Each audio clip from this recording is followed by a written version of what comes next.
1 Korintus 12 ayat 11 sampai 12.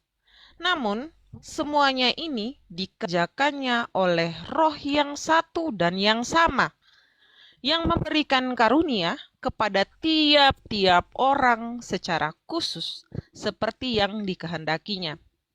12. Sama seperti tubuh itu satu, dan anggota-anggotanya banyak, dan semua anggota tubuh itu sekalipun banyak, merupakan satu tubuh. Demikian pula Kristus. Artinya di sini dulu, kita ini gereja, kita ini tubuh adalah atau anggota dari tubuh itu. Iya, Romo. Dinamis. Ayat ini mengatakan, ayat 12 mengatakan, kita ini anggota dari tubuh atau kita ini adalah tubuh. Anggota, Romo. Kita ini adalah anggota, bukan gereja. Kita adalah anggota tubuh. Tubuh itu adalah gereja Kristus. Jadi kita ini anggota gereja. Gereja. Saya koreksi pernyataanmu tadi. Kalau seandainya dia keluar dari gereja ini, pertanyaanmu penting sekali tadi. Ada situ ambigu di situ antara anggota dan gereja. Jadi mereka bukan gereja lagi. Tadi engkau pakai pernyataan itu, maka saya koreksi lagi. Kalau mereka keluar dari keanggotaan, mereka tidak lagi menjadi anggota. Sejak kapan kita menerima keanggotaan itu? Ayat 13 menjelaskan sejak sakramen apa? Sebab dalam satu roh kita semua, baik orang Yahudi maupun orang Yunani, baik budak maupun orang merdeka, telah dibaptis menjadi satu tubuh, dan kita semua diberi minum dari satu roh. Artinya kita masuk sebagai anggota itu melalui sakramen, baptis. Baptisan. Pertanyaan penting. Kalau begitu, bagaimana dengan mereka yang keluar? Yang keluar. Ibrani menjelaskan sangat jelas. Ibrani 6 mulai dari ayat 1. Mereka yang keluar tidak akan diperbaharuilah janji mereka sampai mereka bertobat. Artinya, mereka yang keluar dari keanggotaan ini, dari tubuh ini, dari anggota gereja ini, tidak akan diperbaharui sampai kapan? Sampai mereka bertobat. Dan itu Ibrani mengatakan mereka itu dengan kata yang keras sekali. Mau tahu kata kerasnya? Silakan buka Ibrani 6 mulai dari ayat 1. Kata apa yang dipakai oleh penulis Ibrani?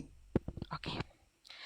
Sebab itu, marilah kita tinggalkan asas-asas pertama, ajaran tentang Kristus, dan beralih kepada perkembangan yang penuh. Janganlah kita meletakkan lagi dasar pertobatan dari perbuatan yang sia-sia, dasar kepercayaan kepada Allah. Ajaran tentang berbagai pembaptisan, Tahan dulu. Dinamis. Mereka yang keluar dari gereja Katolik sudah dibaptis? Sudah. Belum. Oke. Bagaimana? Sudah. Engkau tadi bilang mereka yang keluar dari Katolik, artinya mereka sudah dibaptis atau belum? Oh, sudah, sebelumnya sudah, Romo. Mereka sudah dibaptis jadi anggota gereja Katolik. Setelah itu mereka keluar. Bagaimana dengan pembaptisan? Di sini dijelaskan. Ajaran apa lagi? Ajaran tentang berbagai pembaptisan. Lanjut lagi. Nanti ayat berikutnya yang bilang mereka sudah mengecap semuanya itu. Tetapi nanti mereka buat apa? Bahaya sekali.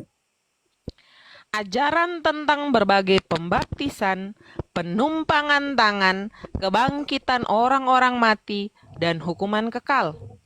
Itulah yang akan kita perbuat jika Allah mengizinkannya. Oke, tahan dulu ayo. Sekarang mereka yang tema-tema tadi, pembaptisan, pentabisan, Luther, imam dia keluar, dia protes. Kalau dia keluar, dia tidak protes, tidak ada masalah. Sekarang kita masuk, dia keluar dan dia protes. Di situ kita akan lihat di situ, lanjut ayatnya yang engkau akan baca tadi, ayo. Sebab mereka yang pernah diterangi hatinya, yang pernah mengecap karunia surgawi, dan pernah mendapat bagian dalam Roh Kudus. Tahan dulu, tahan di situ. Tahan dulu di situ. Ayo. Dibaptis untuk mendapatkan apa? Haleluya. Kisah. Engkau tahan di situ. Mereka yang pernah mengecapi karunia Roh Kudus. Melalui apa? Kembali ke Kisah 2 ayat ke-38. Kisah Melalui 2 apa ayat seseorang 38. menerima karunia Roh Kudus? Sebab bagi kamulah janji itu, bagi anak-anakmu, dan bagi semua orang yang masih Ayo. 38 engkau ini Oh, tidak dengar 38. Jawab Petrus kepada mereka, bertobatlah dan hendaklah kamu masing-masing dibaptis dalam nama Yesus Kristus untuk pengampunan dosamu. Maka kamu akan menerima karunia, yaitu Roh Kudus. Kembali ke Ibrani tadi, mereka yang pernah mengecapi karunia Roh Kudus, artinya mereka yang telah Dibaptis. baca kembali, mereka yang keluar, nanti sebentar, mereka yang pernah mengecap karunia Roh Kudus, artinya mereka yang telah dibaptis dalam gereja Katolik, lalu buat apa? Di situ kata murtad.